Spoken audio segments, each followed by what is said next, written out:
Hey guys, today we're going to do another watch unboxing. So this is the Bulova Banker limited edition. So this is from their limited edition Bulova series, which are all made with Swiss movements, automatic movements. And I've done a video on one of the models before last year, which was the Britain model. The Britain model is based on a tank shape that was made famous by Cartier in the early 20th century. I felt like the tank shape, I really liked the Art Deco type of design, but I didn't think that it really fit my wrist that well. So I returned it, and I decided to give the Bulova series, the Joseph Bulova series, another chance by going with the Banker model.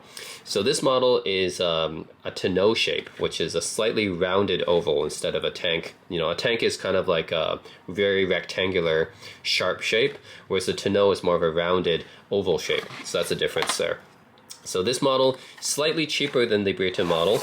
I believe this model retails for around $1,000 brand new. I got this one for 600 bucks on the secondary market. Brand new, I think it's about $1,000, and the Britain model I think is about 1,100 to 1,200. So it's slightly cheaper than the Britain model.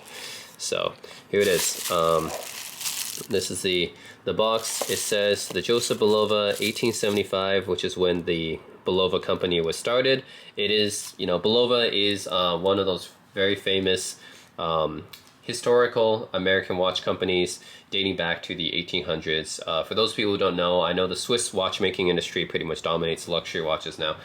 But back in the 19th century, in the 1800s, Swiss watches were actually looking to America for inspiration, because Swiss watches actually weren't considered luxury back in the 1800s. They were actually fairly cheap. They were actually competing against the more luxurious American watch companies at the time. I know it doesn't sound, sounds kind of off right now, right? Because now Swiss watches are all known for luxury and stuff. But back in the 1800s, when Bulova started, America was actually more well known for watches and more known for very innovative, better quality watches than Switzerland at the time, actually. So yeah, it's a little bit of historical tidbit for you guys. So yeah, this is saying 1875, Swiss made, limited edition, automatic. Like the other series, like the other models in the series, they're limited to 375 units, I believe, which isn't a lot, right? That's actually very, very limited. So here it is, the original tags. You get an extra strap. I guess this is right, it's just, I got this on the secondary market, so it's been pre-owned.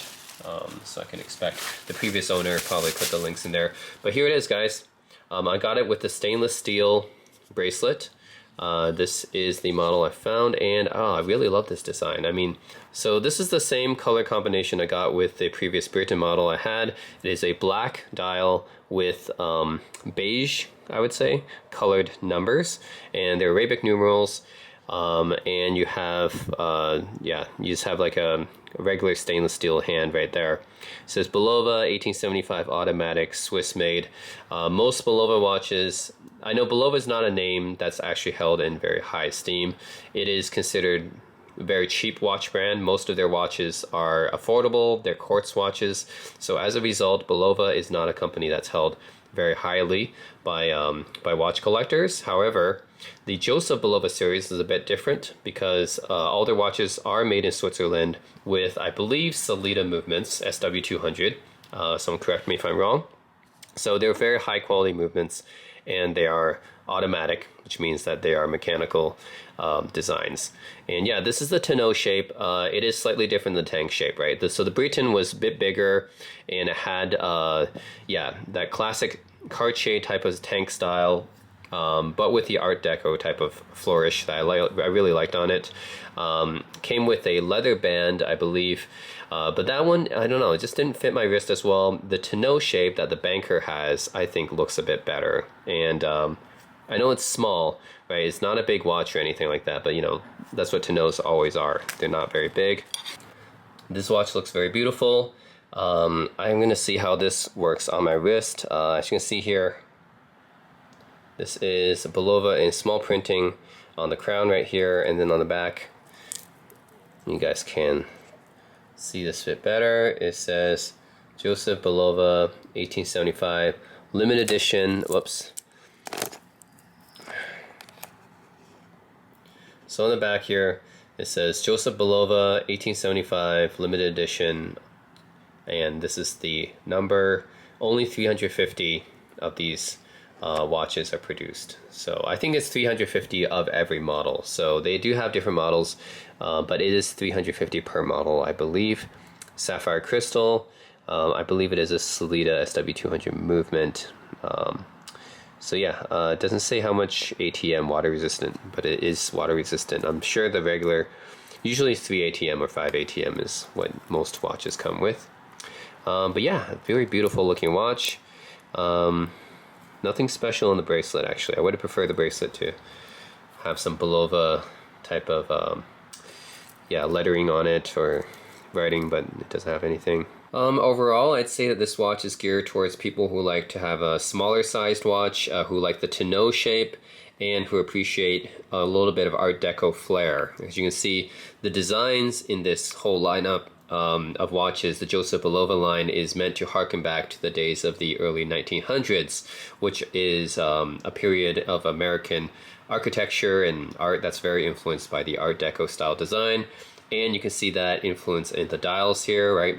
The type of dials, the font face, and the design of the dial is very influenced by the Art Deco style of the 1920s, 1930s. So yeah, I actually really like this design. Very vintage looking, and yet I think it looks pretty awesome in the type of case that they put it in here. And it's also, you know, something that I think will grab people's attention when you wear it. So let's put it on. So I'd say my wrist is kind of medium sized. However, I think the existing steel bracelet here might fit me okay. So yeah, this is how it looks on my wrist. I think it looks better than the tank shape. So yeah, the Breton looked a little bit, maybe even like too big, because it is a tank style and it's definitely bigger than the Banker. The Banker definitely fits me better, I think. So yeah, I do like this shape, the tonneau shape, and I think it fits me better than the tank shape, and looks better on my wrist, I think, especially with this nice steel bracelet. I think the Breton that I got had a leather strap on it, which made it look a little bit more formal. This one looks a little bit better for everyday wear, I think, as well as for formal settings. I think you can't go wrong with this style. This style watch with a steel bracelet, you can wear it to formal settings, you can wear it to everyday settings. So yeah, overall, yeah, I think this is a really nice watch. It's not too expensive, especially if you get it on the secondary market.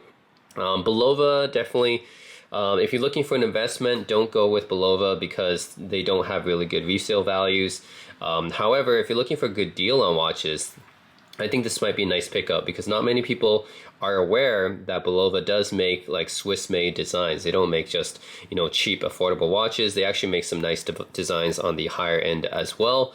Of course, Bulova has had a lot of interesting designs in their history, most notably the Accutron, which is the second battery-powered wristwatch in the market. Right, the first one was the Hamilton Ventura, and then Bulova came out with the Accutron, and this all predated any kind of quartz watch, which Seiko invented. Right, so yeah, I think the Seiko Astron was the first quartz watch, but this was like years before that, like a decade before that. So yeah, Bulova has had a lot of interesting designs in their history, and a lot of history as well, but nowadays most people don't really look on Bulova as a luxury brand at all, right? They mostly compete in the affordable segment, and that means that even though their resale value isn't that great, that means for the buyer, you can find a lot of really good deals on Bulova watches on the market right now, like this one, right? So this one is a totally automatic Swiss-made movement, which you can find for less than 700 bucks. Which I think is a relatively good deal compared to the Swiss brands, right? If you find the same movement on a Swiss brand, it's going to cost you a lot more. Like my Oris uses probably the same Sellita movement, I would say, but it costs $2,000. And Oris even is considered a fairly good value brand. Bulova with the same movement, I got it for less than $1,000. So yeah, I say if you're looking for a nice Swiss movement watch, then some of the secondary Bulovas on the used market are actually really nice deals. And this one doesn't even really look that used anyways, so I got this in good condition.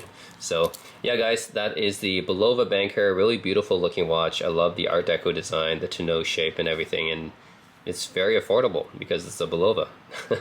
So yeah, that's it guys. Pick it up if you enjoy this watch. Like I said, they are limited edition, so they may or may not keep their value. I mean, yeah, there's only 350 made of each model. However, they are Bulovas, so their demand are always going to be relatively lower compared to the luxury Swiss names.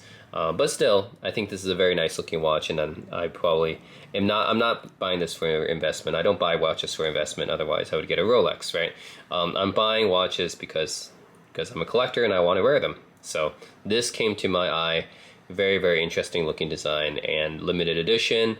And it's by a company that I think that a lot of people overlook sometimes, and they kind of look down upon for reasons that I think are. It's because they're sold mostly in the affordable segment, so they kind of think this way about Bulova, that they make mostly cheap quartz watches. But I have to say, in the higher end, there are some interesting Bulova designs like this one as well. And even then, I think in the higher end, it's not really high end. They're really competing with Hamilton there. So this watch is kind of competing with a Hamilton, and in terms of price, and I think it's right up there with a Hamilton. And we all know how great value Hamiltons are as well. So anyways guys, the Bulova Banker, this is a limited edition Bulova watch from the Joseph Bulova collection. And let me know if you guys have any questions or comments. This box is pretty nice too as well. So that's it guys, thanks for watching.